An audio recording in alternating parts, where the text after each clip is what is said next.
జీవితమంటే కల కాదు, అది కవులు రచించే కథ కాదు.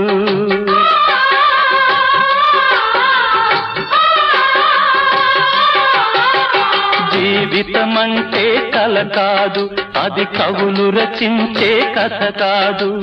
కనుమరుగైనది సిరి కాదు, అది మనదని తలచుట సరికాదు.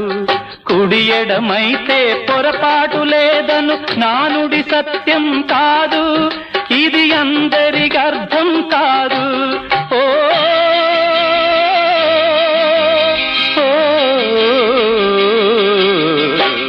వేగు చుక్క మొలిచింది, వేకువ పొడ చూపింది, తూర్పు తెల్లవారక ముందే కాలం మాటేసింది, నా కళ్ళను కాటేసింది, కాలం మాటేసింది.